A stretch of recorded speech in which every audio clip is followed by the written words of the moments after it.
এখানে বসে থেকে থেকে একেবারে বোরিং লাগছে, চলো পার্ক যাই। আরে সরে যাও, আমাকে ডিস্টার্ব করো না। তারা তো ডিস্টার্ব লাগছে, তুই যাবি না, তোর ঘাট যাবে। We we we we we we. আরে জানো আমি তোমাকে ছাড়বো না, আগে পয়সা বের করো। ও টাকা, এবার তোমাকে আমি ডিস্টার্ব করবো না, তোমার হোমওয়ার্কটা আমিও করে দিচ্ছি। তোমার অনেক গরম লাগছে বুঝি, আমি বাতাস করে দিচ্ছি, তুমি কোনো টেনশন নিও না।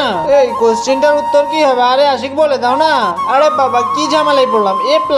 এতগুলো ক্লাস করতে করতে আমি ক্লান্তি হয়ে গেলাম, আমার চোখগুলো ছোট হয়ে যাচ্ছে।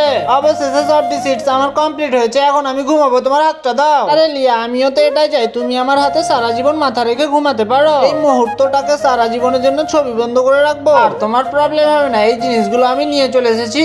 আরে তোমাকে কে এতগুলো নিতে বলেছে? আমি তো বলিনি। এগুলো তুমি কেন নিয়ে এলা? আনতে বলেছে তোমায়? তুমি আমার বন্ধু, আর বন্ধুর জন্য সবটাই করতে পারি। ও তাই বুঝি, থ্যাংক ইউ। আরে বন্ধু দেখ, ওই ছেলেটা কি বাজে জিনিসগুলো নিয়ে আছে। ওই বাজে মেয়েটার সঙ্গে থেকে থেকে ও বাজে হয়ে গেছে। আরে এইগুলো তুমি রাখো, আমি একটু আসছি। আরে এটা কি হলো আমার সঙ্গে? আশিকও তাহলে আমাকে এইভাবে ধোকা দিয়ে গেল। ছেলে মানুষেরা এরকমই হয়। তবে আশিকের ওপরে আমার এতটুকু ভরসা ছিল। কি বলছিলি লিয়া নাকি অনেক বাজে মেয়ে? তোদের এরকম বাজে ছেলেগুলোকে আগে প্লাস্টিক দিয়ে বন্ধ করতে হবে, তাহলে আমাদের দেশটা বেশি বেশি শুধরাবে। তো বন্ধুরা, ভিডিওটি কেমন লাগলো কমেন্টে জানাতে ভুলবে না, আর আমাদের চ্যানেলটিকে সাবস্ক্রাইব করে আমাদের পাশে থাকবেন।